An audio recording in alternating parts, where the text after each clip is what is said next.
whomever.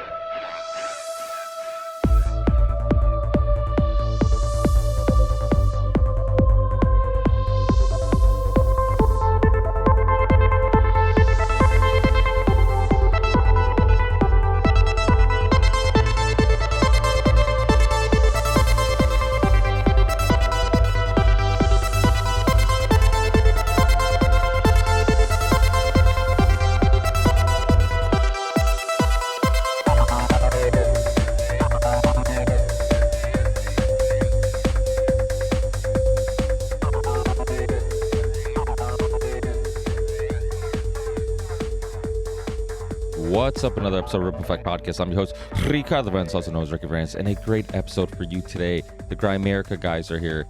They've been doing this for a long time. They've been doing it longer than I have, and their show is very similar to mine. Actually, my show is very similar to theirs because they've been doing it longer than I have.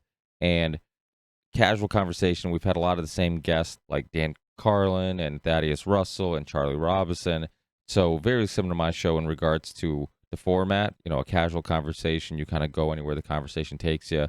And I think we're also intrigued in a lot of the same topics. So if you like this show, definitely check out that show. In the show description, I always put links to my guests' websites and their social media accounts, all that stuff. I also put links to all my social media accounts if you guys want to connect with me.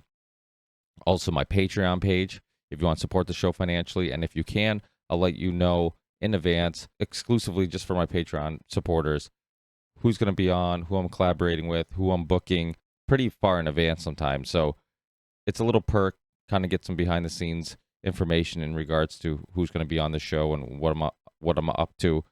And most of the time, listeners don't know who's going to be on the show until it's finally released. So it's a fun little perk for financially supporting the show. But if you can't financially support the show, help us fight a little bit of censorship by sharing the show, tweeting, reviewing, posting it wherever you can. If you find these conversations interesting or worth spreading, then please do those things. It definitely goes a long way.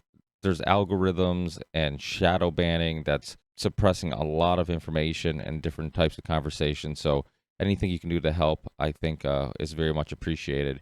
And I think that's it. Oh, I was on a podcast called the Truthzilla podcast recently. Definitely check that out on my YouTube channel, RV36, or just look up the Ripple Effect Podcast on YouTube.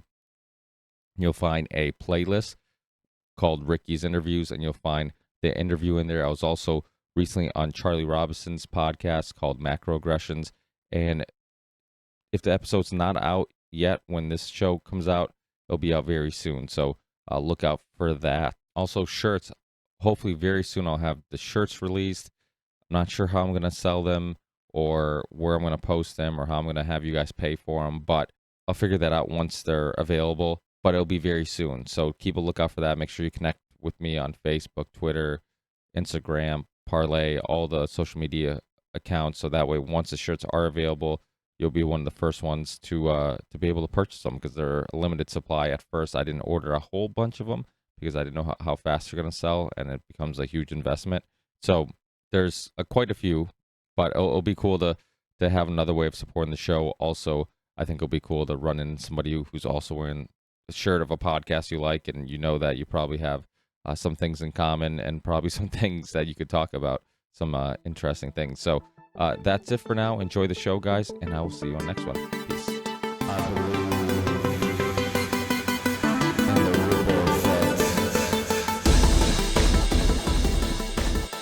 We're good. I think you guys hear me good?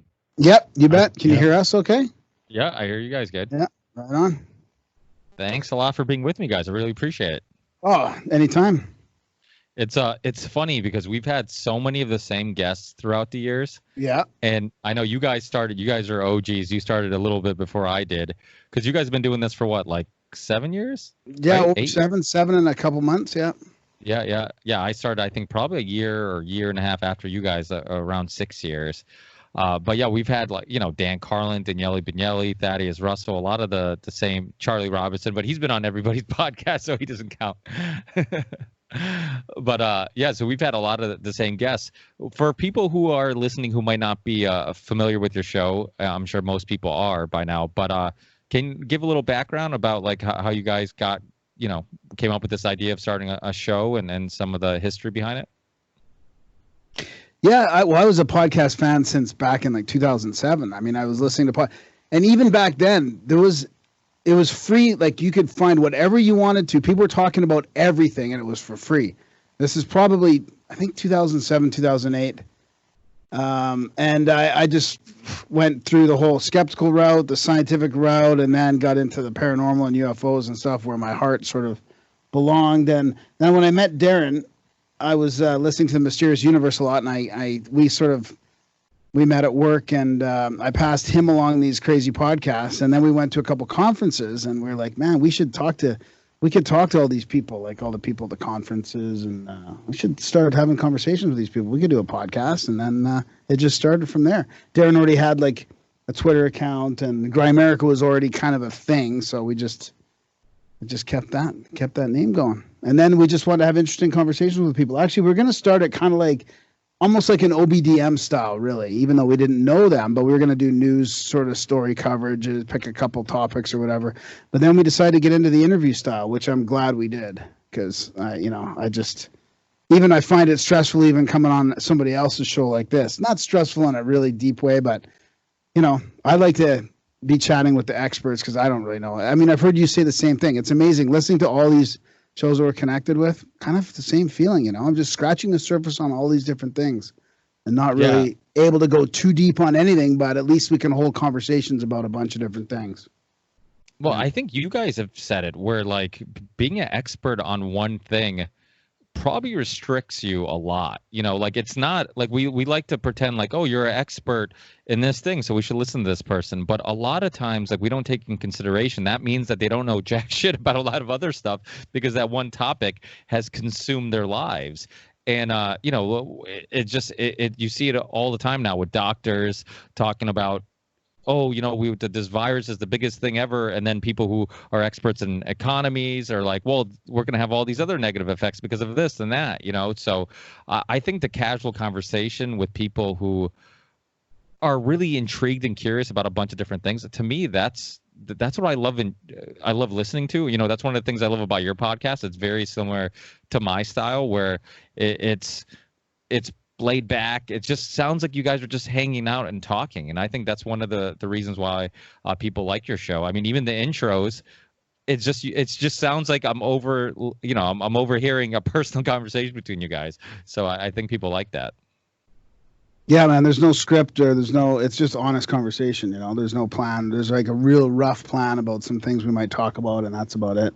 I'm just looking at the intro board there in the forum. Join the forum is still written on there. We haven't had a forum for like a year. What's the forum? Remember we had forums on the website for a while? Did we? Post stuff, but then Discord took everything over. Now Discord's going to kick us all out. It's weird to be called an OG anything. I mean, geez, when we were starting the show, we were contemplating. We thought it was too late then. That was probably the biggest hurdle was that, is it too late to start a podcast? There's already, is anyone going to listen? There's already so many shows out there. So, at that time, guys like Ben Grundy and Micah Hanks and Adam Curry, those guys had already been doing it for 6 or 7 years already. And we've been pleasantly surprised with the reception. And now I would even tell people that are thinking about starting a podcast now that the timing's really never been better. I still think we're only at like 25% saturation, maybe. And that's in North America. A lot of the world still can't. That's in the West. We're at 25% saturation, and the rest of the world is probably 10 or less. Yeah, well, it's funny you say that because I remember when Charlie started his own podcast, and we the next time we got together and he was announcing it, and he's like, well, kind of like making fun of himself. He's like, because that's what the world needs is another podcast. And I'm like, Charlie, that's the wrong kind of perspective to have. I'm like, we can never have enough people doing these type of things, like actually having honest discussions about honest topics and curious about so many different aspects of life and history and all this stuff. I mean, we need more of this because you never know which show they might run into. They might run into your show, my show, Charlie's show, and it might plant that seed and get them down some rabbit holes. And so I think the more the merrier, you know. And the one thing I love about the podcast community is how helpful everybody is. Nobody ever feels like they're competing with one another, which I think is awesome. You know, I mean, I'm sure there's some shitheads out there. I just haven't met them yet, but yeah, you know, but for the most part, YouTubers definitely seem to be much harder on one another than podcasters. And similar to you guys, you know, I don't really spend too much time on YouTube. I think these long form conversations most people enjoy them while they're commuting or doing some chores or whatnot. So on YouTube, you know, I don't really focus too much attention on marketing on YouTube or getting attention on YouTube, but people on YouTube are definitely much meaner. For the most part, I've been, you know, pretty happy with the feedback throughout the years. Everybody's been super nice, even with other guests.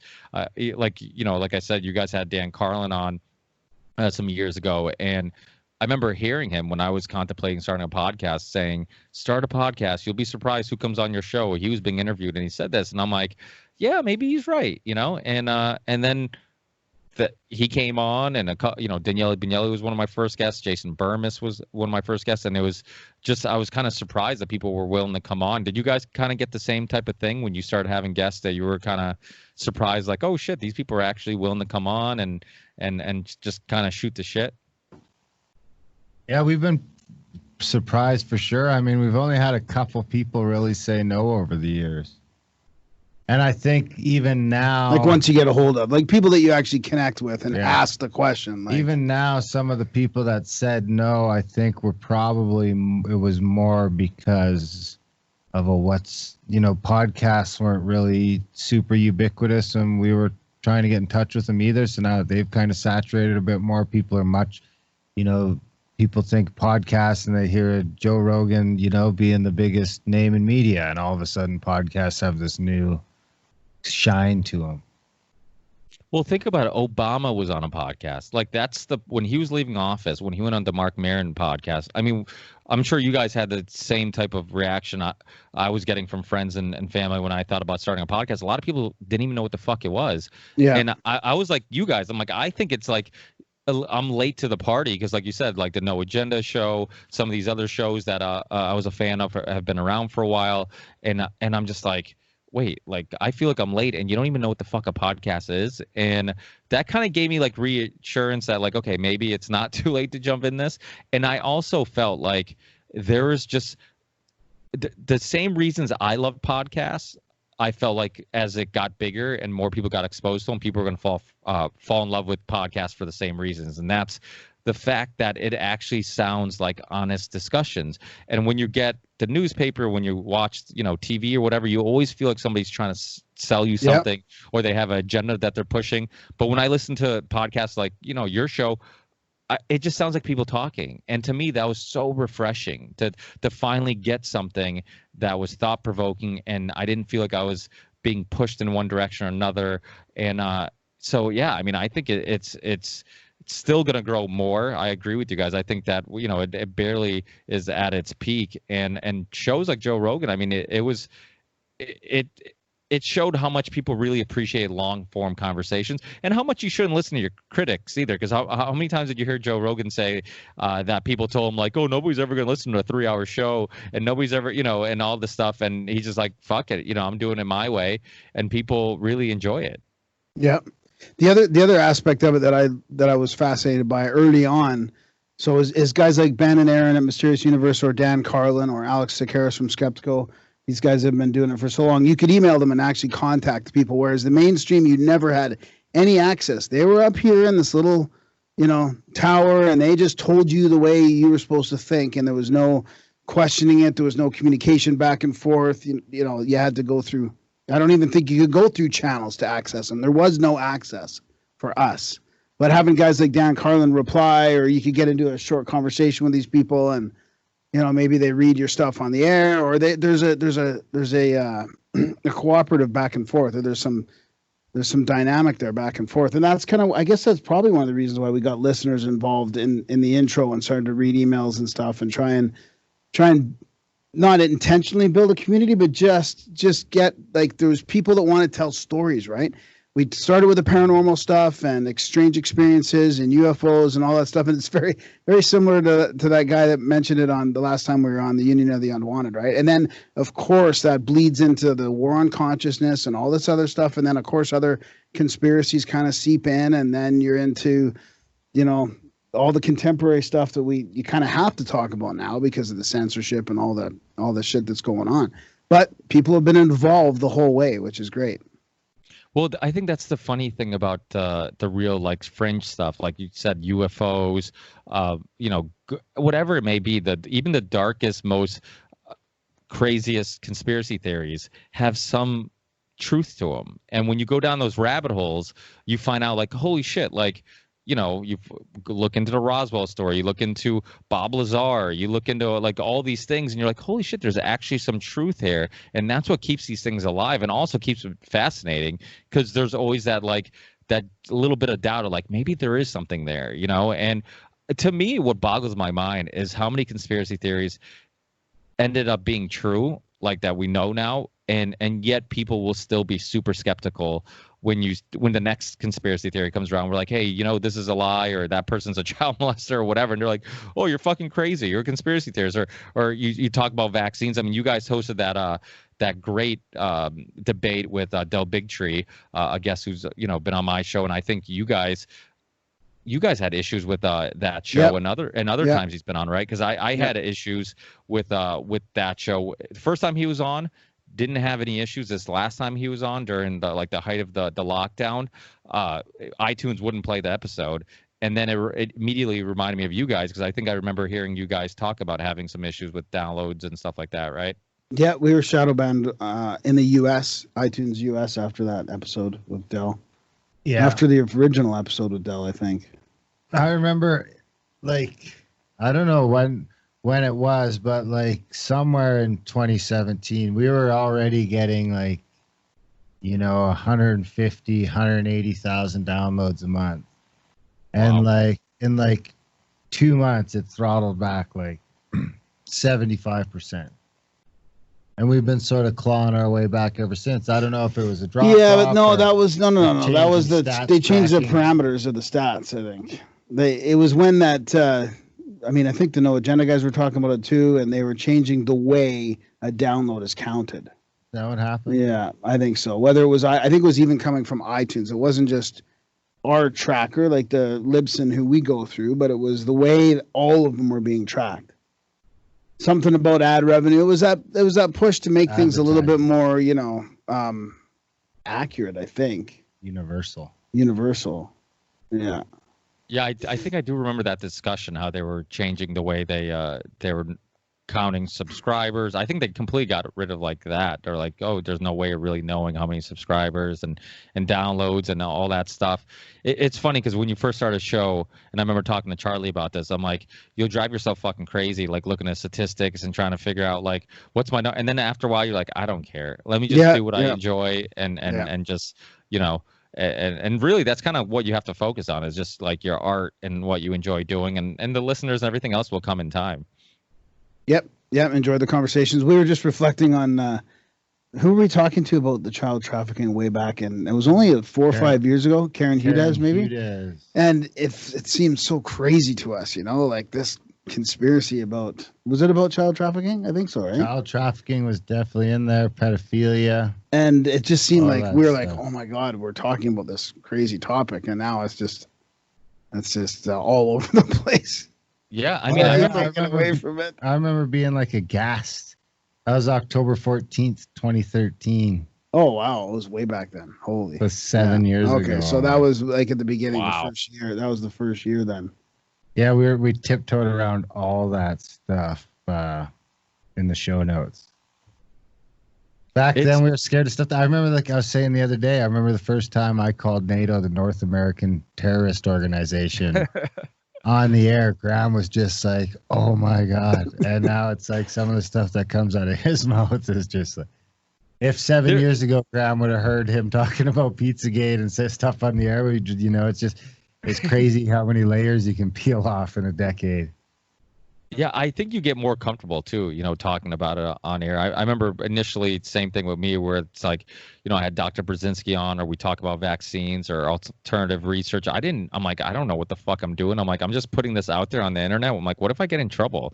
What if I get sued? I'm like, I didn't know what was going to happen. So I had like, but I'm like, but the whole point of this show is to talk about these controversial topics. So you don't want to self-censor either, because then you're not really helping get this information out there. So that's hard. But obviously you guys are very open-minded, and you've had a lot of great guests on and so many different topics, and we live in a fucking crazy world right now.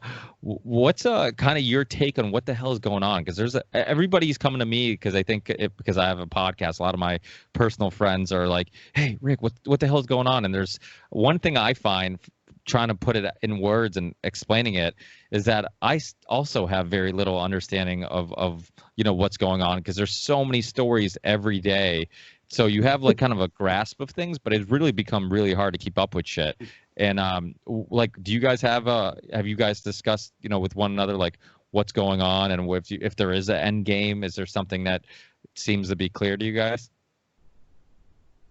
I don't know what's going on for sure, but I know one thing for sure.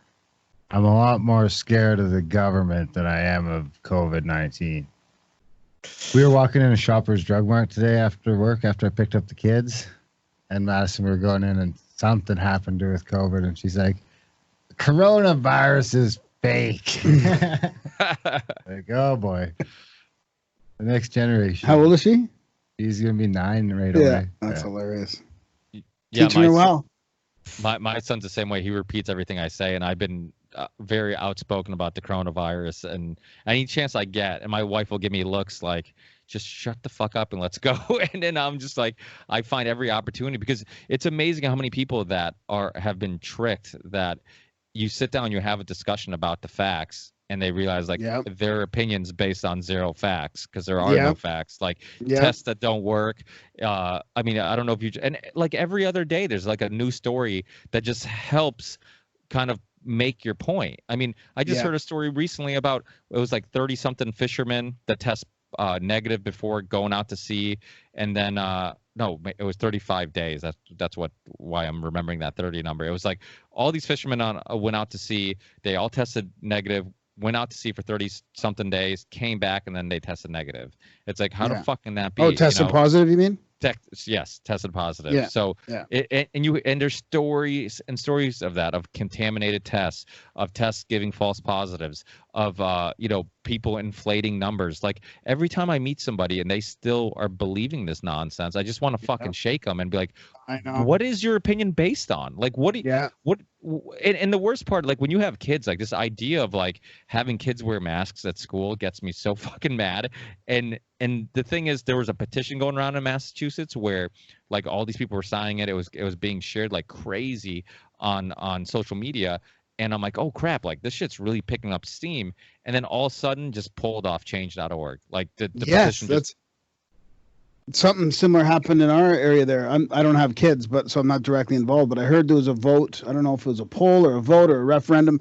86% of the parents wanted things to be back to normal for their kids in the fall. And then I think that was a province-wide thing, was it? But our mayor overrid it for Calgary. So these guys, mayor, not our mayor. What? Oh, right. Well, we're just outside of Calgary, but the big city next to us. They got the beach all fenced off. Or did you drive by the beach? Yeah. They don't want they got the beach fully fenced off with guards, and they're counting how many people go in and out. When I went by, there's like kids lined up with their fucking swim gear standing in line on the sidewalk. It's fucking criminal. I hope those guys at my man in the gate feel like fucking scumbags. I don't care if that's your job. You're a fucking scumbag and you're doing scumbag shit. Well, it's to keep the big city people out now. They don't want to come out to the beach. No, they're not checking ID. They're just saying this many people max. 600 people max. Yeah.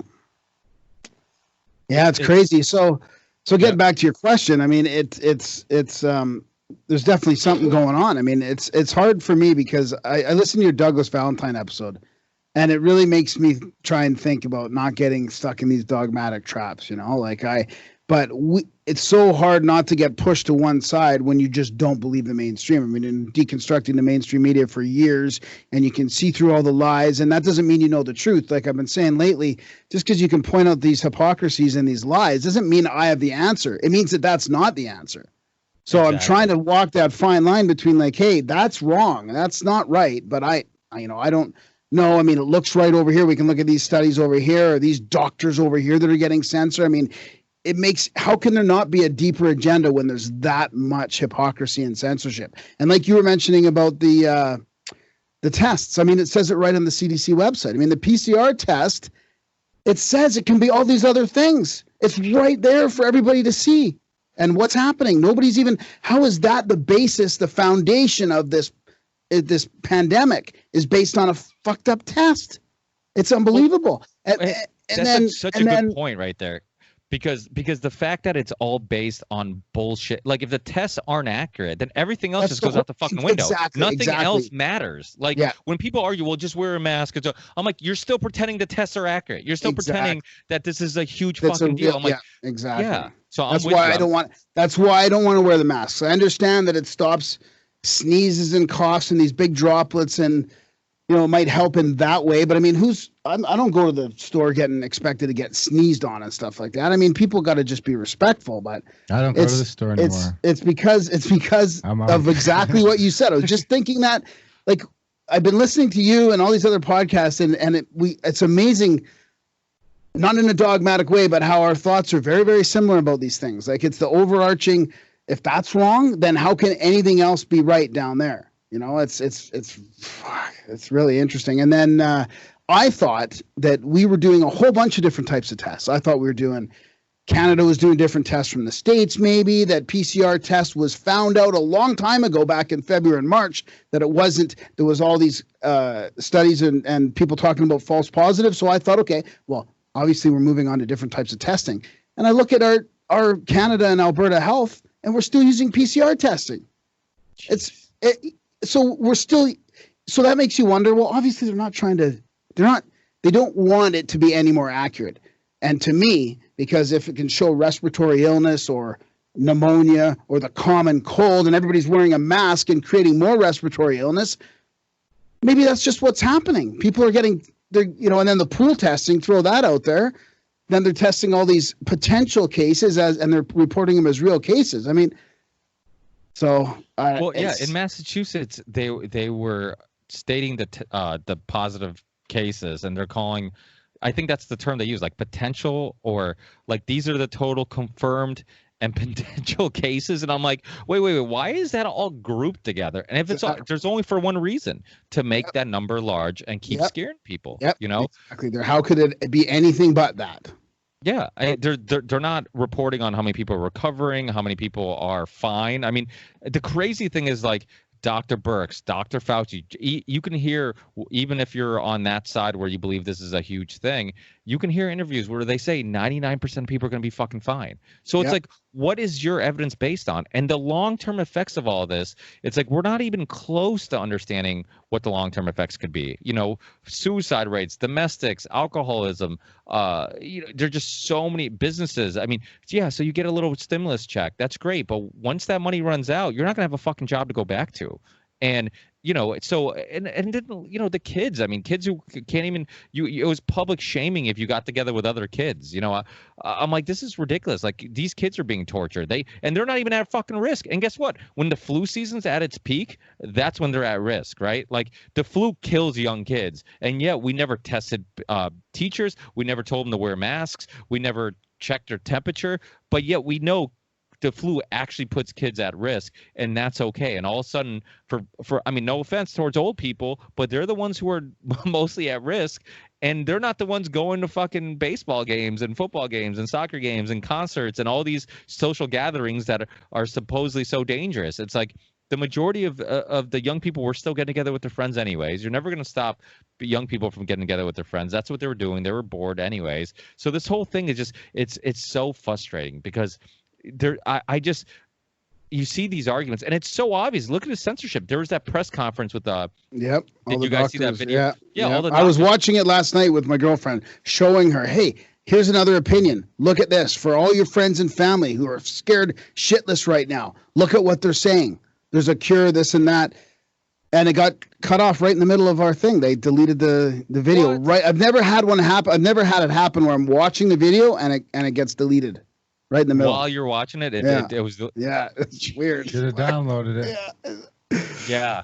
But they even, I mean, I heard, I think it was on No Agenda podcast, hearing people who had on their Google Drive account had the Plandemic documentary, and it was or something else along those lines, and it was it just disappeared. So I mean, that's the thing. If they're going that far for censorship, what does that fucking tell you? It tells you we live in a completely fucking fascist takeover, because those are supposed to be private companies. Exactly. So I get back to the original question, what's going on? I mean, how do you not come to the conclusion that this is really a technocratic takeover of the world? I mean, this is just the perfect timing to get Trump out or try and get Trump out. It's going to be, you need to be vaccinated before you can do anything. It's going to be, and I keep feeling like I repeat this, but we're going to have to make a choice, whether you want to get the jab or you go to the bush.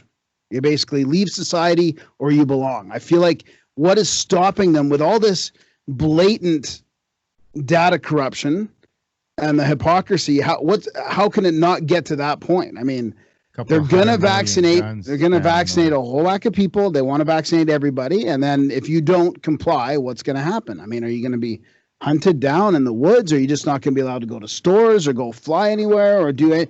Like how it seems like it's going to get to that point. People that there'll just be a whole secondary economy if it comes to that.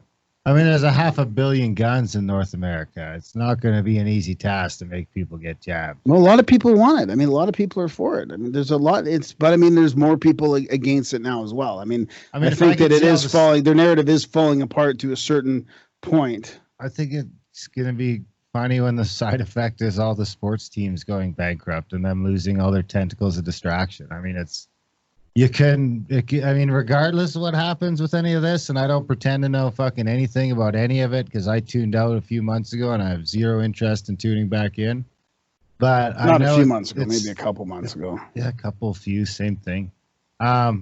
If all these sports and movies and Hollywood and everything else are getting irreparably damaged, then that seems like a sunny side, bright side. Because when people don't have all that shit to distract themselves with, then they got to start, doing other things. I agree with that. I know that, you guys have talked about it, and, I agree with you that I got COVID fatigue, but I keep thinking like, okay, it's kind of behind us a little bit. We're moving on to the next story. We don't have to talk about it anymore. And then next thing you know, we're talking about lockdowns again. And then we're talking about, we're close to a new vaccine. It's like, what the fuck? Can this story just go away? I'm like, can we move on to the Black Lives Matter and just focus on that or the next story and whatever it may be? Because it's fatiguing. But, it's like one of those things about politics. It's like, even if you don't pay attention to politics pays attention to you. Once they get involved in your life and they start having restrictions on what you can or cannot do or whatnot. So I think a lot of people have COVID fatigue, but it is one of those things where it's like, how do I not talk about it? Because it's affecting my everyday life, and it could continue to affect me more. It's a double-edged sword, though, on a metaphysical level, because now all the people that are sick of the mainstream, I mean, what's the difference between them turning on 90% of the alternative media right now or the mainstream media? The only thing that's different are the talking points, but it's still fucking all COVID all day. So if you're sitting behind the COVID bench, you're like a winner. You're a big winner. I mean, it's almost the exact same thing as the Trump phenomenon, where he had everybody talking about him. Everybody was talking about Trump. It didn't matter. You didn't escape the 2016 election. You were MSM, you're alternative, everybody's talking about it. And what have we ended up with fucking 4 years later? Pop culture politics. And I would argue a world that's in a much, much, much, much, much worse place. In the day-to-day, in the family home, in the workplace, in the friendship circles, in fucking every place. Because we allowed them to make politics pop culture.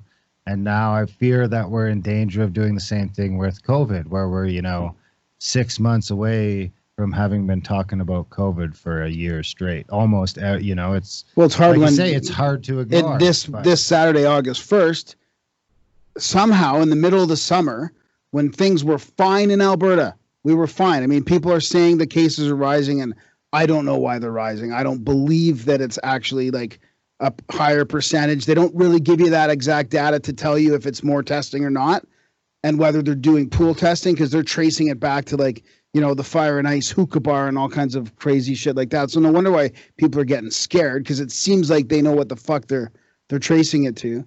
But it's happening. It's getting worse. We're being now like, it's not like Alberta's been dying like crazy, and now they're in August 1st. We've got the mask ban coming in public places. I mean, it's unbelievable. Are we throwing out? Are we? Because we're all paranormal people here. I mean, we all come from a place of generating reality and all stuff like that. It's an egregore. It's an initiation. I mean, the world's talking about COVID, then you know we're fucking gonna be stuck in a loop. It's an initiation into the New World Order. But how do you not push back? I mean, that's the difficulty right now with where we're at. It's one of my personal difficulties. Yeah. What do you do with this voice? Like, it's not a loud voice, but it's still under the radar from censorship for the most part. I would argue we should have shut the fuck up about Trump. But that's just my opinion. I mean, we didn't really get. We got super. Yeah, we. Well, just because you predicted it. I mean, you didn't have to predict it. We had shows about it, and we. If you go back and listen to those shows leading up to the election, we were telling people to vote for Donald Trump. And fucking in retrospect, that's a fucking. I think it was a mistake. I conned a bunch of people into thinking politics mattered again, and fucking wasn't a good move on my behalf. It does. Now I live and I'm stuck in this fucking pop culture politics world where my kids know about coronavirus politics and it might be fake and Donald Trump and my kids shouldn't know about any of that shit. When I was fucking 9 years old, I had no fucking idea who the president of the United States was. Well, we also didn't have the internet. And I didn't give a fuck. Yeah. But we had TV. Yeah. I'll tell you the one thing that Trump's doing though. I mean, shit on the internet. People are realizing their vote might make a difference though, because I'll tell you, for 20 years I thought the votes didn't matter at all. But if you can get a guy like Trump in to disrupt the whole system, I mean, people now might think that it's... People have been locked in their houses for 6 months and they're about to get fucking jabbed. Yeah, it's not Trump. That's not Trump's fault. Okay. Okay. Well, what do you think? So you just like backed yourself into a corner because all this stuff's happening anyway, but that's not Trump, but your vote still matters? Because he's actually done stuff that other politicians don't do. That's why do you think they want him out so bad, right? He is disrupting the New World Order. Whether it's a plan or not, I don't know. Whether it's a plan or not, I don't know. Money on fucking election. He doesn't spend any money on ads. He's costing the media billions and billions and billions and billions of dollars. He's making and not only that, he's running them down and fucking going to Twitter and changing this whole thing where they're losing their foothold on everything. Trump's just their scapegoat for that. Yeah. But he's also just fucking another pawn in the puzzle of taking over the fucking planet. Maybe. Yeah. And in 10 years, mark my words, in 10 or 15 years, those photos we're looking at now with the Bush and the Obama and the Clintons all together, Trump's going to be right in there with them, railing out against some other fucking asshole that's about to take over the place. Well, the Trump debate is interesting because I sometimes side with both you guys. Like sometimes I'm like, oh, he's actually doing something that's fighting back a little bit, and then other times I'm like, holy fuck, like he's just like everybody else. And I mean, I'm definitely with the idea that politics is an illusion, this idea of, what we see on TV really matters. And I mean, they have, we call them speech writers. They should be script writers. That's what we should call them, because it is. It's just it's a script. I mean, think about it. Like, we all understand that they analyze certain terms, certain words, the way we react to certain things. Like, it literally is just. Oops, why did my Pro Tool stop? Just give me 1 second. They literally analyze all the stuff, and everything is well thought out. It's not. They have, I mean, it's like a PR firm, working for you, just kind of telling you, how to get people to think that you're for this or you're for that, or you're this type of person or that type of person. And yet people do fall for that whole thing. I mean, the only thing I will say about Trump in regards to what he was saying during the debates and stuff, that he did like break down that third wall, right? He kind of showed you behind the curtains a few times, because he did go over because everybody else are in the debates, right? Like even when you saw Bernie and Trump, or Bernie and Hillary, or you saw Obama and Hillary, and then Obama and whoever, like when they were debating, they all pretend like this whole thing was real, like, oh yeah, this is a real debate and we really believe in these issues and whatnot. And then Trump came and he just kind of like threw a curveball, and he did say a lot of things, at least in the debates, and at least before he was president, that a lot of us looked at like, holy shit, no president's ever said that before, no politicians ever said that before. And he kind of peeked behind the curtains. But I guess this brings it back to the other, I guess, thing that everybody in the alternative media kind of ponders on is like, okay, what happens? Do these people actually have a will, a desire to kind of make things a certain way and maybe do things differently, and then they become president and all that changes? Like, holy shit, you got this person pulling you in this direction, you have to put this person on your cabinet that has these interests, you have these lobbyists. I mean, people know Jack Abramoff's story. I mean, they've made 2 films about it. I've had him on my show. Like, lobbyists have incredible influence on what these politicians do. I mean, Jen Brimey, her show, she talks about it. You can kind of see where they're going to vote based on who's giving them money. And so it's all nonsense. Like these politicians, it's all bullshit. So, I agree with both of you guys. I think sometimes you do see things like he brought up vaccines during the debates. Trump brought it up in a way, not in a positive manner, but then 6 months later, he told people they had to get their measles shots.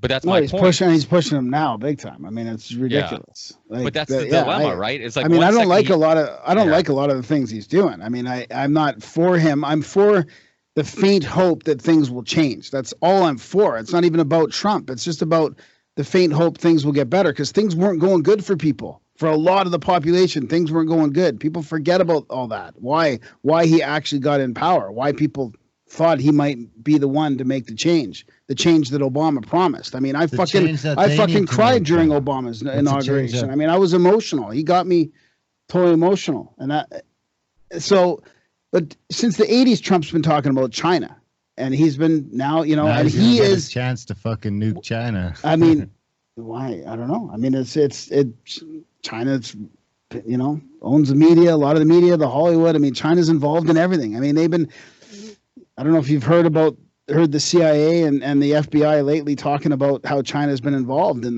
the spying and they're getting ready for a big push. I'm not saying I agree with it or not or whatever, but sounds like you agree.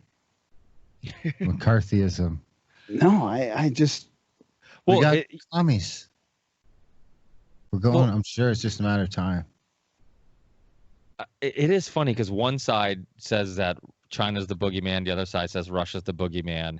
And really the whole time I think the US is the boogeyman, to be honest. We're the ones, they did a survey years ago about like, I think it was people in other countries, and they asked them like, if a country invaded you, a foreign country invaded you, which country do you think would be more likely to do it? And it was the US. It was always the US. And then you look at their military spending, right? I mean, everybody thinks that like China and Russia is like this huge, military demon that we have to worry about. And, and Thaddeus Russell, I don't agree with him on everything he says, and I don't think you guys do either. He's fun to talk to because of that. Not in the banking, Yeah. It was funny that he said that banking's had no influence on wars. I'm like, wait, what? His foreign policy takes are interesting, because I'm like, what are your? And then I think he also said something about Bill Gates, like, I just think he's a person who believes he's gonna do good and help people. I'm like, maybe, or he's a eugenicist who wants to rule the world like Rockefeller did. I'm like, are you? And the crazy thing is, there's researchers out there like James Corbett. James Corbett did 2 hours of deep research on the history of Bill Gates. I mean, his Bill Gates documentary is phenomenal and goes really, really deep into it. And it's like, have you not watched that? Like, you don't have to take my word for it. And I know people are going to say, oh, well, it's a YouTuber or whatever. It's like, you can't believe everything on YouTube. It's like, the thing is, like, people who are reading old research, like now you have more access to than anybody. I mean, you read a book from like the 70s or the 80s on any any historical event. I mean, think about how hard it is to research for that book. You had to actually go find news articles. You had to go talk to people. Now you can do it all from home and get some real research if you're good at looking this stuff up. So we kind of poo-poo YouTubers, but people have access to research, and they can, if they really go down these rabbit holes, they can get all the information in the world and really put together their stories. And so yeah, I'm sure I had a question in this long rant where I'm losing myself a little bit, but yeah, I mean, I think the point I'm making is that there are still some people, even like Thaddeus Russell, who's very intelligent, that still don't believe that there's like this greater plan and there's these things going on. And I just had Dennis McKenna on, and I've had, I don't know if you guys, if maybe you heard any parts of this, but I started off the podcast, I fucked up because I asked him like, oh, what do you think's going on in the world or whatever? And he just went down this anti-Trump, pro-Joe Biden rant. And I'm just like, oh, holy fuck. I'm like, all the psychedelics in the world apparently can't snap you out of politics sometimes. It was really weird, you know, because then I've had him on for where we talk about like just the benefits of like self-reflecting and kind of figuring out your inner thoughts and why you believe something, and try to not to be tribal and join a group or whatever. And then next thing you know, he's just spewing the Joe Biden bullshit. And I'm just like, it's crazy. I mean, it's because the Kool-Aid got into the groundwater and we got pop culture politics. I mean, there's a reason that our parents and our grandparents said you keep fucking politics out away from the dinner table and religion, because it's none of our fucking business. And we're not as open-minded as we think we are, and we're not as good at putting up with other opinions as we think we are. So you just shut the fuck up about that stuff, because your opinion is probably not any more valid than, and I mean, there's some exceptions. There's educated opinions and this and that, but everybody who's out there who's got an opinion thinks it's a fucking educated opinion. I promise you that. And, you know, it's just, we've gotten to a place where we're just spending all our time arguing about. But do you think so? Okay, so this is where I disagree a little bit, because I you know, I've said this on the show before, that we're told like, hey, don't talk about religion or politics, and if you spark argument because you bring up one of those topics, then people look at you like, what the fuck? You should know better. And yet people can argue about sports till the cows come home and nobody gives a shit. Like, you know, I live in Massachusetts. Patriot fans, Red Sox fans, I mean, these are really passionate. They're really passionate about their teams here. And people will debate till the end of time with a Steelers fan or whoever that Brady's the best quarterback ever, you know. And it's like, we can get, I can be witness to a really heated exchange, and yet like nobody ever says, see, you shouldn't have brought up sports, you should know better. But the topics that I think are much more important. Sports is for fun. I get it, but don't you think that like, if we as podcasters, you guys know, like, you learn a lot from having these discussions. Like, you're growing with the listeners. You're going on a journey of sharing your ideas, exchanging ideas, and sometimes, maybe sometimes somebody can take it poorly. But I think doing the opposite of like not talking about it at all, like, how do we learn? How do we? But you're right. I mean, I also understand that the majority of people think they can have civil discussions, and you talk to them about anything that's controversial, like vaccines or COVID or whatever it may be, and immediately people get tribal and emotional. So it is like this dilemma. It's like, do I not talk about it? Because if I don't talk about it, I'm letting the propaganda spread. But make no mistake, they're trying to find those specific fucking things that will get in there and get people trying. Well, they're making them up, though. That's the problem I have. Whether they're making up or they're not, making it up. They're making it up. It's by design to fracture the populace. The media especially is to blame. They're just taking, they're lying about everything now. I mean, they're exaggerating, lying, putting things out of context. It's destroying the country. It's destroying the world, really. The media, I think, is to blame. There's no more journalism. And that's what I struggle with is, like I said before, I don't know that the other thing is right. I don't know. Trump's doing a bunch of shitty shit for sure. I'm not sure there was ever real journalism. But, well, there's some. I mean, there's some. I mean, Whitney Webb does a good job. There's some people that still do journalism. I mean, now, I would say I would argue that like right now there's more real journalism than there has been in the last century. Not official journalism, more like, you know, more real journalism than there has been in the last century. I don't know. I don't think fake news is a new phenomenon by any stretch of the imagination. It's a different level of fake now, though, I think. I mean, babies in incubators.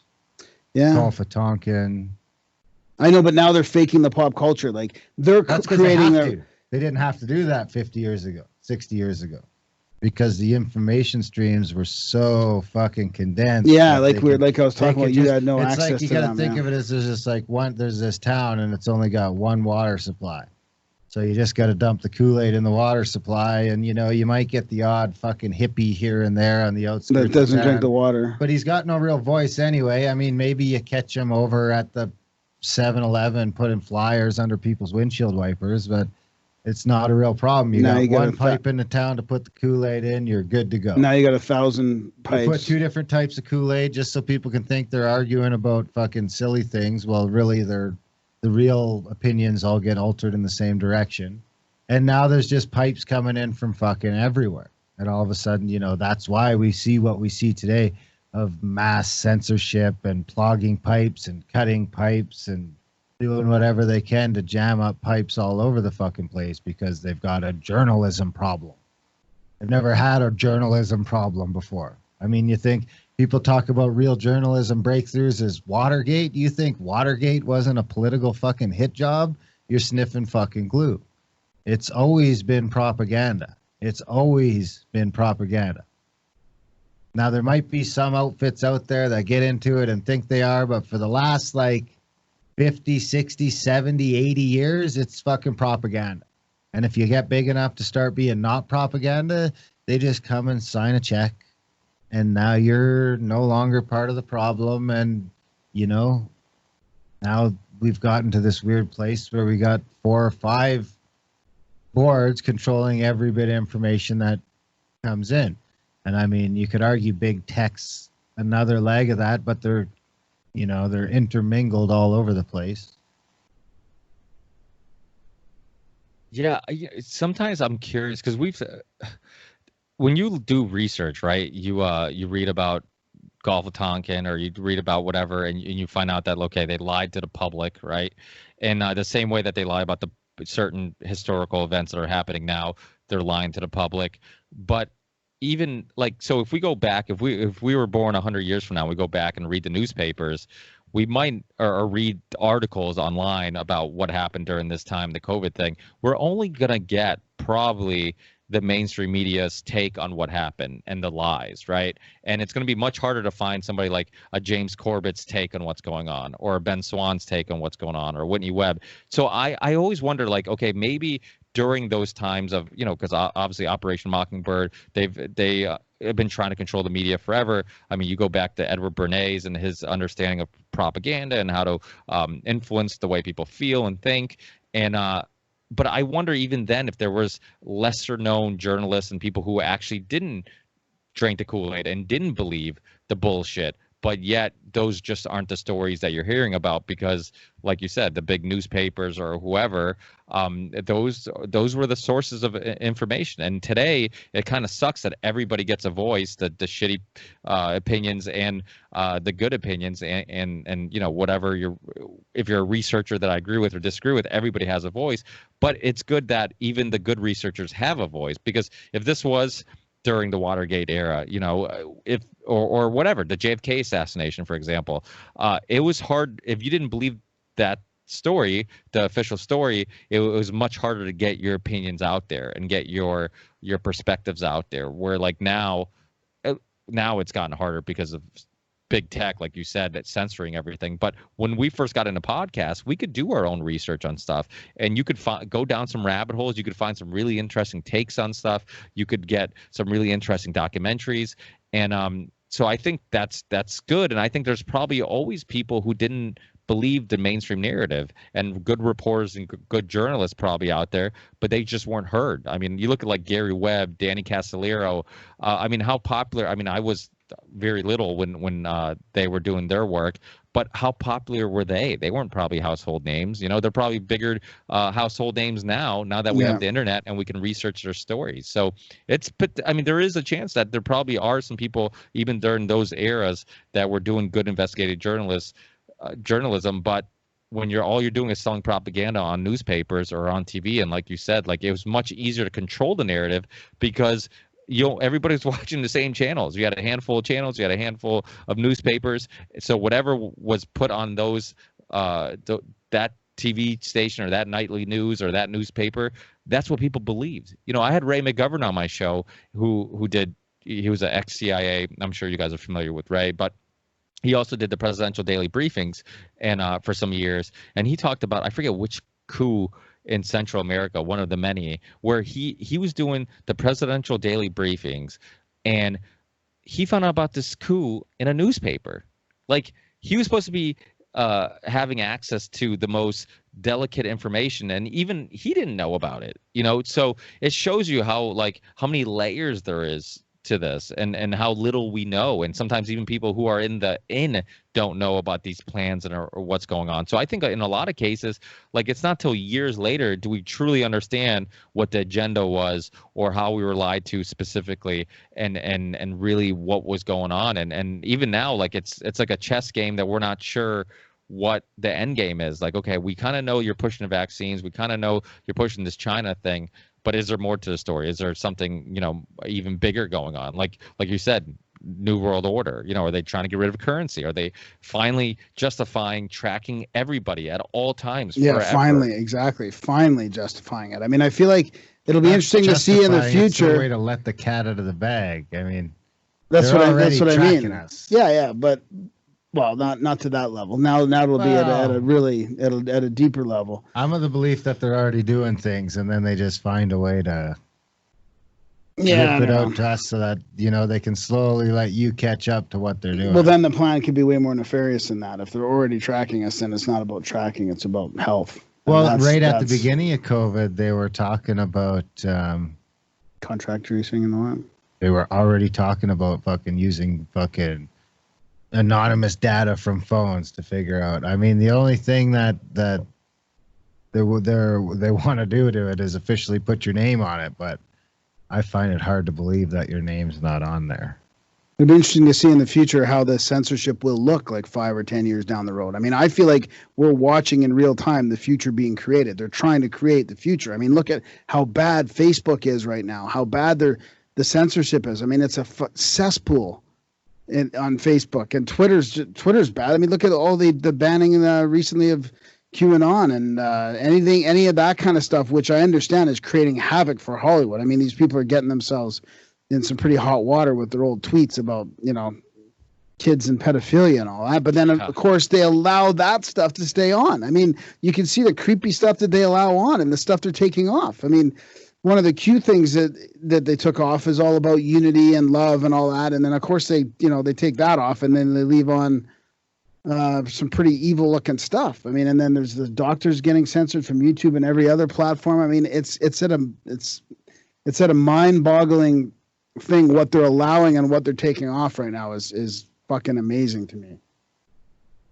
They're creating the future right now. I mean, and what they're also doing is they're creating pissed off people like ourselves that are going to push back, hopefully. Because you look at, like, you know, when we did that huge Union of the Unwanted swapcast where we talked about censorship, there's so many people who listen to that show who are talking about, hey, there's this alternative, or there's that alternative, or this person's developing this or developing that. And I think the worse the censorship gets and the more obvious it gets, because for a long time they kind of bullshit you, like, oh, we're treating everybody the same and whatnot, you know. And now it's like, well, Jesus, like, it's so obvious that you have a agenda. Your version of truth is the only truth that you think is the one we can hear and contemplate. So we need alternatives, and people are going to experience or entertain those alternatives much more than they probably have in the past. I mean, I see people, like, everybody's on D Live, everybody's on here, on there, you know, Parlay or Parler, whatever it's called, the Twitter, the red Twitter. It looks like Twitter, but it's red. I mean, a lot of people are going on there, and that's starting to get more popular. I mean, if the censorship wasn't at this level, I don't think these other things would take off as much or get as much attention, because people are like, oh, I'm good where I am, and I like where I am, and the censorship's bad, but it's not so bad that I'm leaving.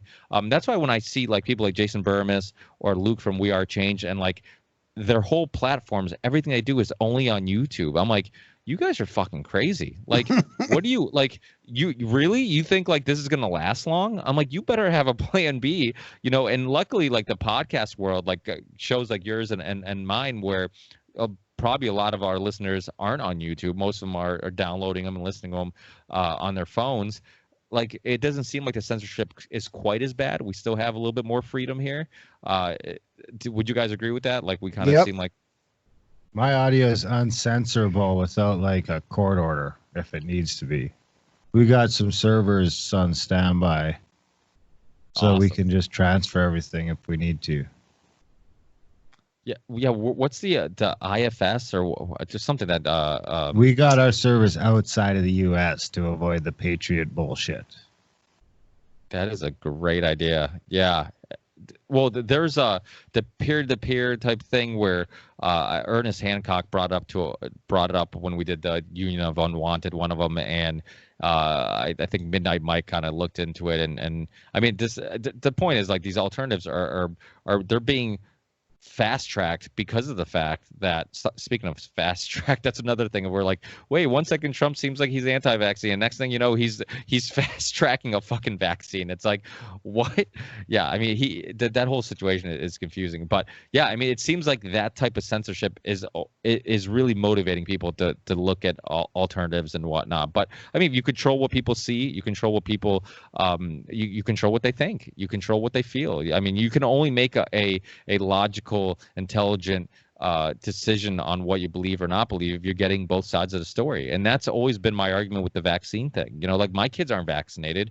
I couldn't imagine living in a world where I had to force them to be vaccinated, and they're trying to do that. They're trying to get rid of religious exemptions or whatnot. So now when I tell people, like, hey, like, here's some information, look it up, you know what fucking happens? They look it up, and all they get is, this has been debunked, that has been debunked, this is anti-vaxxer. And it's like, well, what the fuck? How do we even let people have a logical opinion and look at things from all sides if you're not letting people see all sides? Yeah, that's getting really bad. I mean, even the debunkers and the fact checkers are so ridiculous in their fact checking. I mean, yeah, Wayfair, fact check false. Wayfair isn't child trafficking kids because we fucking asked them and they said no. Good job. Good job.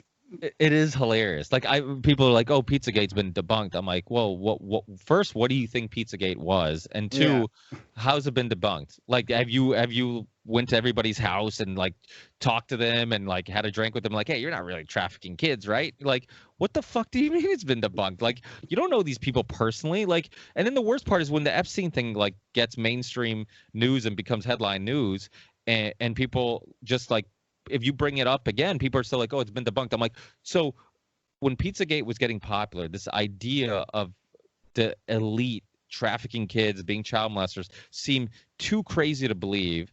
And now that we know, like, for a fact, there is some fire where there is smoke, now the next thing you're like, no, well, that's too crazy to believe. It's like, what the fuck? Like, it's crazy how people just you think they get red pilled, and some people just constantly just can't get over the fact that the world as they know it might be a lie. Yeah, it's difficult. It's hard to snap people out of it. Is one of your techniques maybe not no, we shouldn't talk about it, right? Because it can get frustrating.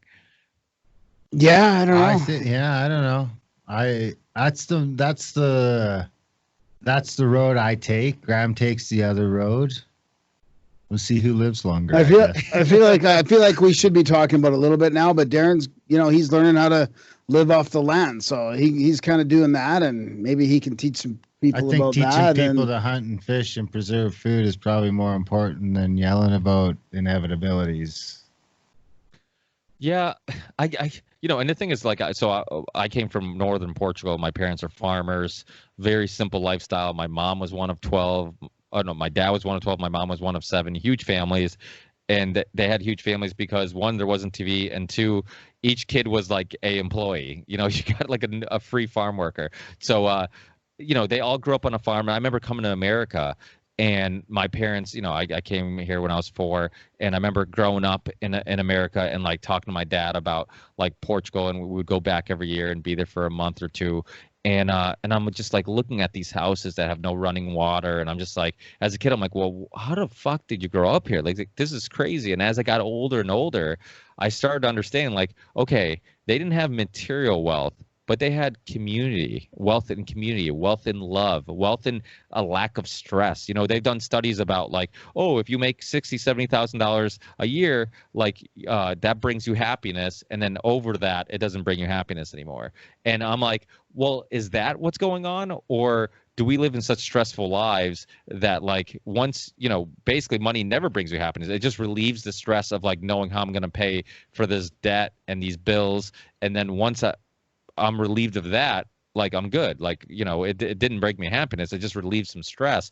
And so when you live in like a simpler lifestyle of like you're growing your own food, everybody kind of lives together, you do have a community where if you need help, somebody can help you. I mean, Douglas Ruskoff brought it up on my show, and we talked about it a little bit about how like the suburbs were created on purpose to make you more dependent on grocery stores, more dependent on having to, you know, on the grid and all this stuff, because they don't want you to have a community. Like I live in a little like Portuguese community in Ludlow, Massachusetts, and my lawnmower breaks. Guess what? Like one of my neighbors are coming over. Hey, you want to use my lawnmower? Hey, you want some tomatoes for my garden? Hey, you want, you know, and it's like, that's the last thing they want. They want you to like work your fucking self to death. You get home, you're so tired, you don't even want to talk to your neighbors. You park your car in the garage, close the garage, hope that you can get in the house before anybody talks to you or tries to make, you know, small talk conversation with you.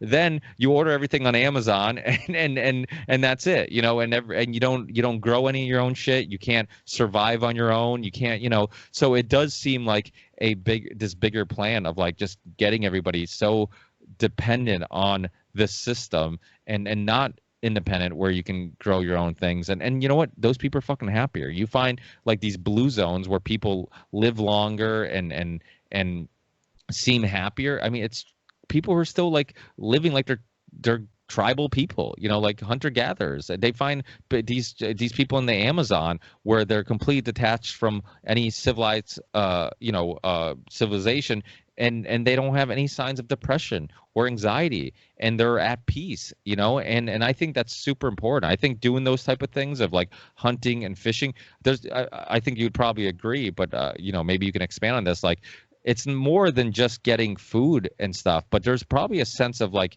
being one with nature and like being, you know, just there's a sense of therapy that you get out of it also. Yeah, you'll get more out of like butchering your own deer and putting it in the freezer than you will from payday, you know, from 10 paydays. And you get the peace of mind of just knowing that it doesn't matter if the store is closed because, you know, there's a whole mountain range over there that's just full of stuff. Just got to go get it. Makes you wonder if the COVID thing's going to backfire. I mean, I know personally a bunch of people that want to just move out to land. They want to buy land. They want to move out of the city. I mean, there is going to be a small exodus of people out of the cities. I mean, it's people don't want to be trapped in these things now. So it's interesting how this, what I feel like is a technocratic takeover plan, is going to somewhat backfire in some ways, you'd think. Well, you heard that Rogan's moving to Austin, or he's definitely moving to Texas. I'm almost positive it's Austin, but he just announced it on his podcast. Somebody brought it up, and I forget who his guest was, and he's like, "Hey, I hear you're leaving. You're leaving Cali." So it sounded like it wasn't something that he was ready to maybe announce publicly. And then he's like, "Yeah, we're getting out of here, and very soon." And he's like, "We're going to Texas." And I think a lot of people feel that way, you know, in some of these cities. Like, let me get the fuck out of here. I mean, Jason Burmis was traveling the whole U.S. I went to New Hampshire for 4th of July, and I loved the fact that people just things kind of felt normal there, you know. And I think it's this illusion that they have power over you, you know, this illusion that they can control you and they can, you know. And I think if people fight back, you know, and I've told the story, you know, about the golf course in Boston that's like, fuck you, Charlie Baker, we're going to open up anyways because we keep cutting grass and we keep watering the grass and we keep doing all this landscape and all this shit, and you're not giving us any timeline on when we can open. So if we're going to lose our business, we're going to do it our way, and we're going to open up anyways. And guess what happened? He gets freaking interview on Fox News, and Charlie Baker gives golf courses the right to open up, you know. And what happened? It wasn't because that's a great example. Yeah, and was it about safety? Was it, if it was about safety, then Charlie Baker should have stuck to his guns and said, no, it's unsafe to be open. I don't care what, you know, if you open it, I'll fine you, I'll arrest you or whatever. But it was all because of the illusion got shattered. It was like, okay, well, you can't stop us. We're gonna fucking do it anyways.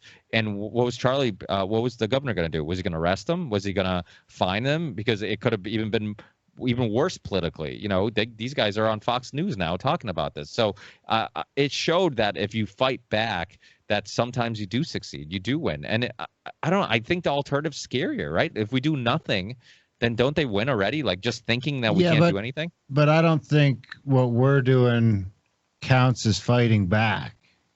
I mean, I would disagree with that. It does in a certain extent, but if we do this and then we go out and wear our mask and, you know, blah, blah, blah, blah, blah, do all the stuff that we talk about on the show, you know, then we go out and we go to Walmart on our way home. And then when we're done Walmart, we go to, you know, fill in the blank. The next evil demon we're talking about on the show, then you know, then I would argue that the guy who opens the golf course is doing more. And that kind of brings me back full circle to the guy at the beach being a scumbag and why he's a scumbag for just doing his job. Because it's him saying, you know what? I'm not going to sit here and tell kids they can't come on the beach. I don't give a fuck. You can fire me. And then when the next guy and the next guy and the next guy, I'll say, no, I'm not going to do it either. You go down there, you fucking do it yourself. You look at those kids and tell them no. Then maybe something will change like that. But as long as, I mean, it's that famous quote that the decline of civilization will be carried out by people just doing their jobs. And I mean, we're getting eerily close to that divide where they've taken everything else from us so that all we've got left for identity is our work. And I mean, not us, but plenty of people. You know, well, they've taken that from a lot of people. What they do, it's like, oh, I'm a this or I'm a that, or you know, that shouldn't even be part of the solution. No, they're taking that too. The plan is to take that too and give some universal basic income or whatever. Everybody's on welfare, so your identity of your even is that anymore because everybody I know is like not everybody, but like 90% of the people. I think it's still like childcare and stuff like that is hurting, but I think that's going to bounce back in the fall. Doesn't seem like it in the States. I mean, I feel like there's still 40-50% of small businesses. Well, I still think we're caught up in the States election cycle, if I'm being perfectly honest. That's what I think COVID is. It's the U.S. election cycle. But because of the too many pipes coming in from every fucking corner of the world now via social media and everything else, COVID has to be a worldwide thing. They can't just sell it on the home front. They have to sell it everywhere because otherwise every other country is going to be like, well, wait, we don't have any COVID problems. Well, I was surprised that you would argue that you're seeing that right now. I thought some of the other countries were going to hold off a little longer and not do the mask thing. But it seems like a lot of them are trying to follow the lead here on that. They're getting pressure from somewhere. Yeah. Yeah. So in regards to like, we definitely can't be hypocrites. That's why I tell people all the time when they listen to my show, I'm like, listen, I'm telling you that COVID's not something I feel is something we should be any more worried about than the flu. And I was telling people on the air, like, I'm having fucking people at my house every Saturday. I text my friends and I'm like, hey, anybody who's willing to come over and give my kids some normalcy by bringing your kids over, or you want to hang out and just have a drink and hang out, I'm like, come over. I'm like, that's how, because you're right. There are people who are like, oh yeah, this whole thing's bullshit. And then I know, because I have friends like this. They're like, we're sharing articles. You're like, oh, I listen to that podcast, whatever. Yeah, you're so right. And then I'm like, hey, you want to get together? You want to bring the kids over?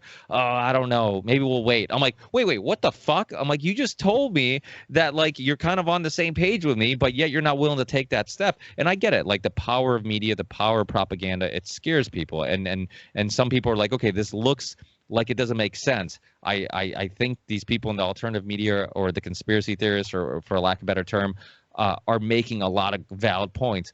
But this person's a doctor and that person's a politician and they're saying otherwise. Maybe I'll just, wait it out. So I think, we do need to practice what we preach. I say it also on the show. Like when I tell people like, hey, the importance of nutrition, to question vaccines and do your research. My kids aren't vaccinated, so I'm not one to say, hey, you should question vaccines, but hey, I'm going to listen to my pediatrician. I'm going to just, poke my kids with whatever they tell me to poke them with. Like, no, you're right. Like people in the alternative media who are saying these things, they have to practice what they preach. They can't be hypocrites. If you're saying this stuff and you're influencing people to react, because that's the thing. So the person at the beach who says, you know what, I'm not telling these fucking kids to leave, they might get that their opinion might be molded by your show, this conversation, you know, a show I did, a episode, you know, the conversations you guys have together. So it's like this idea that like we never know how much change we're actually creating. You know, people are listening to your show, and the people who are saying, no, I'm not going to fucking wear a mask,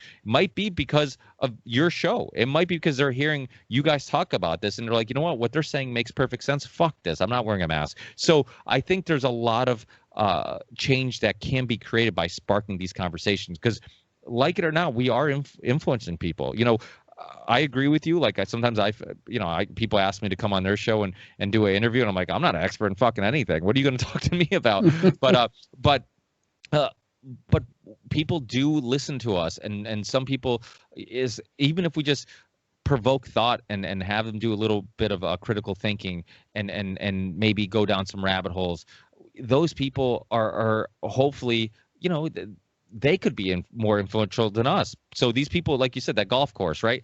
He had his opinion on the whole COVID thing. Obviously, he didn't think it was as big as a threat as the media was making it out to be. Who was influencing his opinion?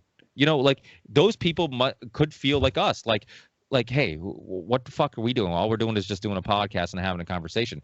But we're molding perspectives, and every time you speak out, and that's why, like, I'm with you guys. Like, I have this eternal dilemma all the time where, like, it's sometimes like, okay, having these debates and having these discussions with people, because I'm not a confrontational person. I don't like having confrontations, and a lot of times it becomes an issue, internal issue, because sometimes I feel like I hold that stress or that anxiety of having that confrontation, like, I don't like being on bad terms with anybody. I don't want anybody to feel like I'm a jerk. I don't want to be a jerk to anybody. So then I'm like, oh, let me avoid confrontation. But I also have a internal thing where I feel like if I don't say something, then I'm letting propaganda spread. I'm letting, I'm letting Operation Mockingbird do their job easier, because I'm not even planting the seed. And you never know what, like, that conversation you have. I've had conversations with people, and I'm sure you guys probably have some personal stories similar to this, where I have a conversation with somebody, I feel like I got nowhere, then like 6 months later, a couple months later, whatever, like I have a conversation with them again, and I'm like, oh shit, like I think I got through to them a little bit. I planted that seed. They seem like they're turning. So it's sometimes baby steps, you know, like they listen to your podcast and they maybe run into a documentary. Then maybe they have another conversation with somebody else who's open-minded. And next thing you know, they're like, holy fuck, you know, these people are all kind of making sense. Maybe I should, you know, entertain what they're saying. So yeah, I mean, I agree with you guys. It is this internal thing where it's like, do you say nothing and let, you know, bullshit be spread? Or do you say, hey, fuck it, you know, maybe I can't change anything, and I just enjoy life as much as I can while I can.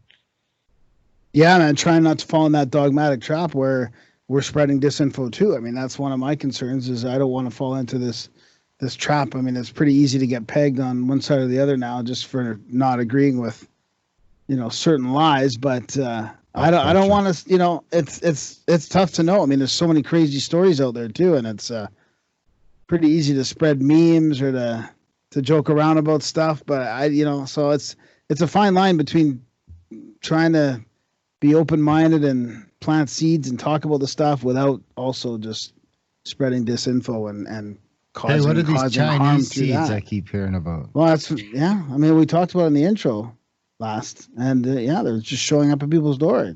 I didn't get any in the earring package. Like, well, not, I don't know if it's an earring package. It says earrings because that's how they get them over the border. But they're just sending seeds all over the place. So probably some list. Everybody's got their address on some, who knows what mailing list or whatever. I mean, that's the problem. This is exactly the point, right? I don't know if that's a real true story. I've heard it from people that I trust, but where's it coming from? They haven't done any good research to say, hey, we've tested these seeds, we've done this or that. It's just one of these, almost like a pop culture media story, right? Well, that's China sending seeds. Like, who's they now? Who can give us information at this point that we'll trust? Yeah.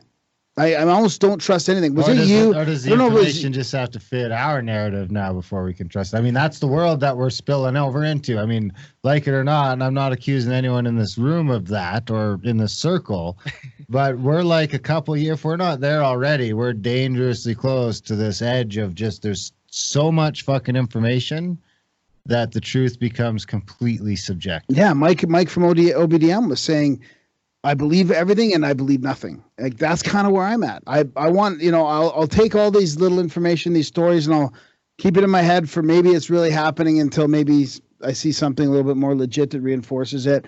But I also, on one hand, don't believe it either. I mean, but that's getting pretty scary about truth being subjective too, because there is, that's almost like a postmodern kind of thing, about just like saying there's no such thing as evil, truth is subjective. There's no such thing as evil. I think those are pretty, but those can be slippery slopes. Well, I don't know that the truth is, at this point, I would argue a lot of the truth is subjective. Yeah. On most of the things that we're talking about, even on the nature of reality as a whole, like everything we're talking about, even not the stuff we're talking about, but all the like hard facts and medicine this and science that. In 100 years, they're going to be like, these fucking apes. Yeah. I can't believe they were cutting people open and fucking taking shit out, or they were changing out hearts instead of just doing this, you fucking monkeys. Yeah. That's what we're doing to the people 100 years ago. And they did to 100 years before that, and so on and so forth. I have no reason to believe that. Or you're feeding them corn syrup, GMO corn syrup, or whatever. Yeah, you're figuring them GMO corn syrup, you fucking dummies. And fucking GMO corn and everything. Yeah, pesticides, GMO. The average diet has no real food in it. No, it doesn't. I mean, then they wonder why people in America are dying by this virus. I mean, it's like, this isn't a fucking news flash. Like, people are very unhealthy in America. So a virus that could possibly not be that strong could kill a lot of people, but so could the flu and a lot of other things. I mean, diabetes kills a lot of people, fucking heart attacks, strokes. I mean, cancer. I mean, cancer kills tons of fucking people. Like, I don't see this whole world coming together as a community and saying, hey, we need to figure out cancer. Like, let's all lock down. Let's figure out cancer. Let's everybody get a stimulus check until we figure out cancer, because cancer is dangerous. It's not even that. It's not. I mean, we could probably even do simple things like, hey, we got to get rid of all this plastic. Like, oh, that was a bad idea, using plastic for everything, right? Like, I mean, there's one of them, or like brake dust, or like fucking sugar water. All that stuff that's cost. I mean, they're talking about overwhelming the hospitals. Fucking big gulps. What about big gulps overwhelming the fucking hospitals for the last 50 years? They're running at 90% capacity because of, mainly heart disease, diabetes, and cancer. All three things that, in my opinion, are, probably have more to do with what we're putting into our bodies than anything else. Yeah, no, I completely agree. I mean, it's people die of fucking starvation. Like 20,000 people die a day of starvation. I mean, that's something we don't have to test. A day. I mean, just think about that. And we don't have to test people. We don't have to figure out. And we have the means. Exactly. We have the means right now to solve that problem. We could solve that problem tomorrow with a global effort. I saw a great for meme. Less work, less effort than wearing a fucking mask. I saw a great meme with that little black kid, that little black kid in Africa with his, like, he's got that like quizzical look in his eye, and he's like, black? It's the meme I'm talking about right now. And he's like, you mean you're coming here with vaccines and not food? I mean, it's perfect. It is true. Bill Gates is all around Africa, getting booted out of Africa with his vaccines, when really, like, maybe we could solve bigger problems, And I think people were just naive to the fact that people were dying every fucking day. Like, if you worked at a hospital, seeing people die every day is not like an unusual thing. I mean, hospitals were full of people dying. And if you put it under a microscope and you analyze every single, death and say, and put it on the news, 10 more deaths today, 100 more deaths today of cancer, 200 more deaths today of cancer. Like, it would also seem like the biggest issue ever. I think people were just, we're, as humans, like, many of us take for granted being alive and the fact that people are dying and that tomorrow's not promised. So I without a doubt, I think that, there's so many things that the community could come together and actually solve with less resources and whatnot, which makes you think It's not really about this virus. Exactly. It's about big pharma selling their drugs through the mainstream media. I mean, really, that's what they're doing. They're selling their drugs through the mainstream media, and now they're selling their vaccines through the mainstream media. That's why if you raise your own, food and you grow your own food and you raise your own chickens and whatnot, I mean, that's the closest thing to organic you're gonna get. You know what they're eating, because there's even the whole organic thing or non-GMO. I mean, there's really clever ways of marketing that shit and getting certified, organic or like free range chickens. Apparently, like the door just has to be open. It doesn't mean they actually left. It just means that the door's open and they could leave if they want to. Well, if the door's open, they're leaving. Really? My chickens fucking yell at me if the door's closed for too long. Really? They squawk? As soon as they hear the back door open, they know. How come this gate's closed, you fuck? I get all my eggs from my parents. I still think they're in Portugal on a farm, so they grow a bunch of stuff and, nice. And they have a bunch of chickens. And one year, I had to go to their house when they were on vacation in Portugal to go close the door for the chickens, and it snowed, and I didn't know chickens didn't move in the snow. And so they're all just out, and I'm like panicking, trying to push them. They won't move. And I call my parents in Portugal. I'm like, hey, what the fuck's going on? I can't get these chickens in the coop. And they're like, did it snow? I'm like, yeah. They're like, oh, they don't walk in the snow. And I'm like, what? Did you know this? You gotta pick them up. Yeah. They don't do snow. They don't do winter well. But that's all right. They don't need a lot of room. I'm just going to give mine a little part of the garage for the winter. It is, really? It is amazing. In the summer, I give them the run of the yard. I just leave the gate open to the coop, and they go in and out as they please. I'm not allowed to eat mine, though. Why? Why not? Because my kids will. Oh, your kids. Oh, they. Yeah, well, I was desensitized to that at a young age. I remember being a kid and just seeing my parents, like, I must have been like 3, 4, 5, really young, and just seeing my parents skin a rabbit. And it would just, and if anybody's ever seen the way you skin a rabbit, it looks a little violent. I mean, you cut them open, then you're ripping off the skin. And I just got used to it. I mean, it wasn't a big deal, and even now, like, people are so detached from their food. Like, it's like you do realize, like, before it's packaged, it was murdered. It was murdered and killed, and somebody had to cut it up. I mean, I still love going to butcher shops. My cousins own a butcher shop in town, and I love going there. I love seeing the meat actually cut, knowing it's packaged right in front of me. I mean, there's just something about, like, okay, this is the way food should be. It shouldn't be in a fucking container with a freaking date on it. When you buy bread, now you buy bread, you throw a loaf of bread on the counter. It's good for like months, and it's like, no, bread's supposed to go bad. Like, you're supposed to have to go to the bakery multiple times a week. You aren't supposed to just fucking buy bread and just leave it on the counter. Like, the things that become normal to people, it's like, what does that tell you? It's not fucking food. It's not real food. I think it's because they lay the eggs, because they've both been along for hunting, killing, and gutting deer, and they have no problem with that. But no eating chickens. Well, because they're like pets now, right? Do they call? Do they come when you call them and stuff like that? I don't call them. Do the kids call them?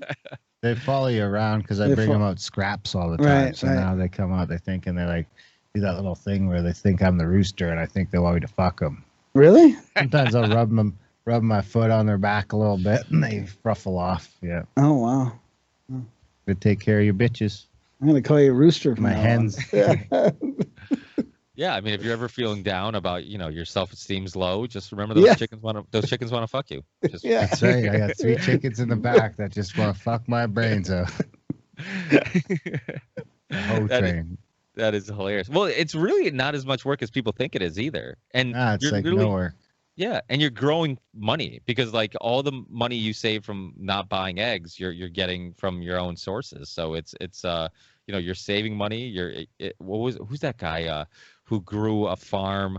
He put a garden in front of his he lived in California, put a garden in front of his apartment where he lived, and it was like that patch of grass between like the concrete and like the street. And he just like, fuck, man, I'm broke. Let me just grow some shit. So he grew some stuff. And then eventually the city's like, hey, you gotta get rid of that. That's city property. He's like, well, what the fuck, man? Like, you're not using it for anything. You're not taking care of it. I'm letting and he was letting the community take whatever they wanted. He's like, just take whatever you want. You see, vegetables here you like, just take them. And eventually it became like a huge story, and then he became like he ended up doing a TED Talk, and I think he became an author.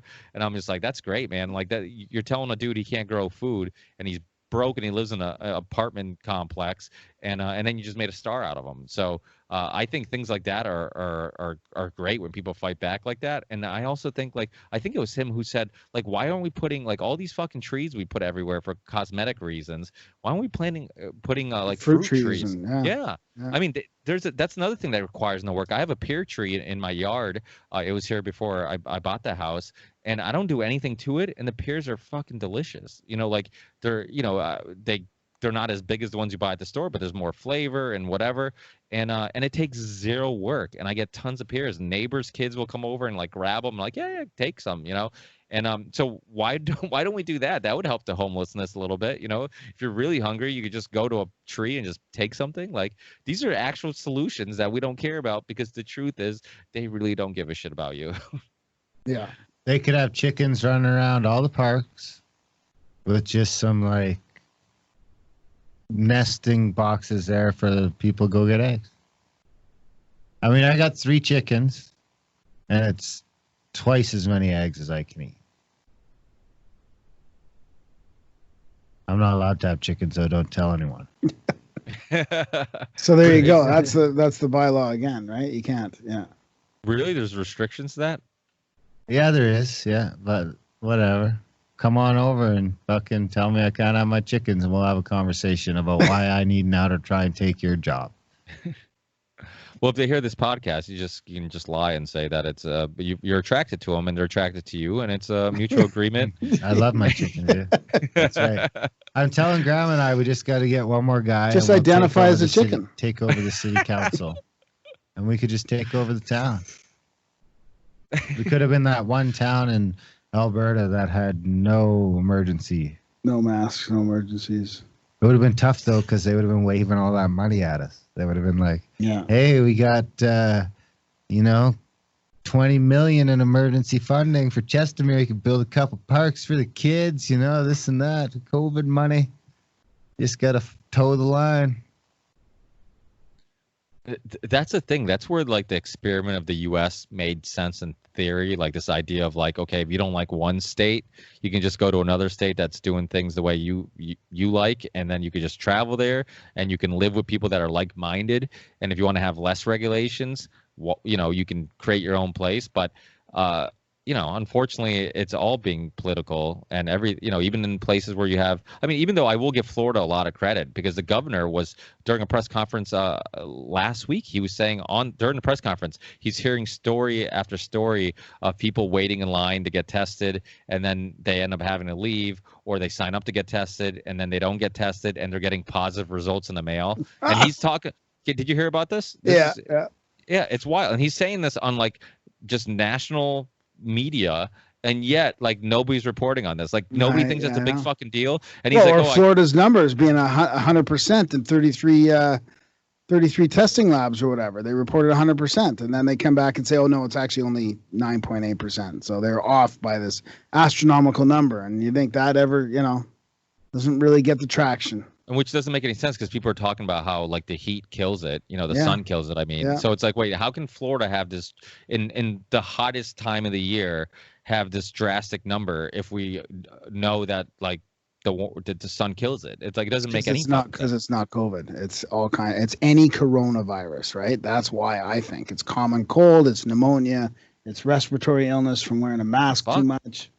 Well, let's get some fucking chemtrails and put some Lysol in these planes, and just Lysol the whole United States. Don't give too many ideas. Good point.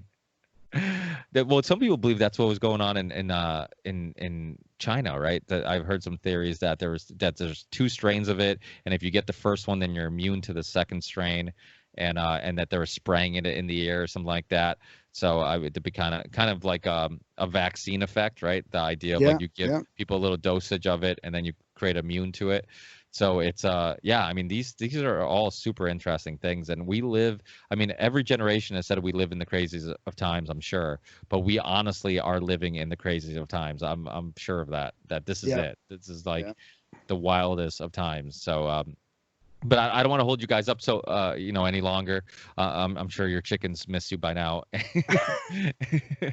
But thank you so much, guys, for being on. I truly appreciate it. Thanks for always also joining us on the Union of the Unwanted. We're doing another one on the 3rd, and I love the idea of just getting people together with different perspectives. But I also think you guys having kind of slightly different opinions probably is a good thing too, right? You challenge each other's ideas from time to time, and I think Yeah. that Oh really yeah. helps. Yeah. Yeah. I try Yeah, and straighten them out. We're switching roles, it seems like, too. I mean, he's sort of healthier than me right now, and maybe back at the beginning it was the other way around. I don't know. It's weird. It's an interesting dynamic for sure. I didn't go alt-right. I didn't either. I just don't buy the media. That's all. But Hard right. if looking at the media lies makes you all right, whatever. Fuck. It's just unbelievable the way you get pigeonholed these days. You and the Snake Bros can do your alt-right cast. But yeah, keep up the good work too, man. You got a great podcast as well, and thanks for having us on. I really appreciate it. Let us know if you ever come west. Yeah. And north. So what town are you guys in? Because you said we're just east of town. Calgary. Yeah, just east of Calgary. Yeah. But you're from a smaller town, like a little. No, we're in a small town just east of Calgary. But I just moved. We just moved here. Like I just moved to this town just at the beginning of COVID. Actually, I bumped up everything 2 weeks. I was like, this isn't going to go well in the city, and moved out here. Which it's one step closer to kind of nature and the land. But it's like a little. You mentioned it before. The little what do you call the little communities like like the suburbs. It's like the suburbs. Yeah. Yeah. But it's its own little town. It feels better than being in a city right now. That's for sure. But I'm a city guy, so I'm not prepared for. Like I went out to the store and got some supplies the other day just in case shit goes down, and but I'm not really prepared. Yeah. So I got some work to do. Well, people in the city live. Their life expectancy is much shorter because of the exhaust fumes, the brake dust.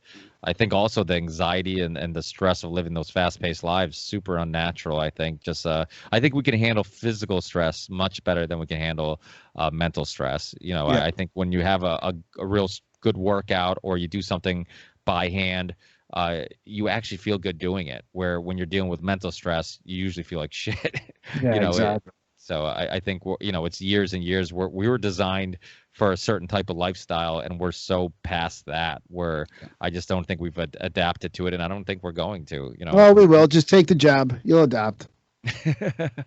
It's coming. You'll be forced to adapt sooner or later. It is funny how so many people who were like pro-vaccine when talking about their kids, like, oh yeah, I give my kids all the vaccines my pediatrician recommends, and then it's like their turn, and they're like, no, I'm not getting the vaccine. Fuck this, coronavirus vaccine. I'm like, what the fuck? You've been just poking your kid with vaccines, and you don't have any problem with that, and now it's your turn, and you're like, no, I'm not. I'm skeptical about vaccines now. It's like, I mean, that's one good thing that's come out of this is people are the Bill Gates theories that have been lurking around for a long time. People are taking that much more serious. Yep. The vaccine debates become. I think we're not looking at people who are questioning vaccines as like kooks as much as we used to.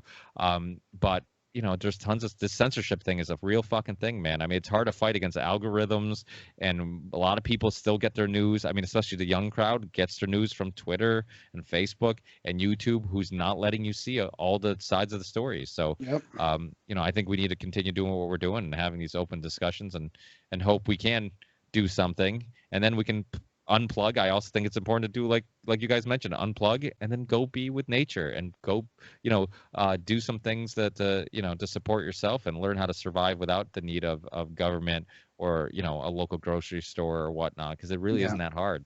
Yeah. And so, but thanks again, guys. I know thanks, buddy. When to shut the fuck up. I just continue talking. I'm like, if you guys don't cut in, I'm just gonna continue talking. But thanks, guys. I really appreciate it. Hopefully, I see you guys on the 3rd, and we'll keep in touch. I'm sure. All right, buddy. All right, take care. See you later. Thanks. Take care. Yeah.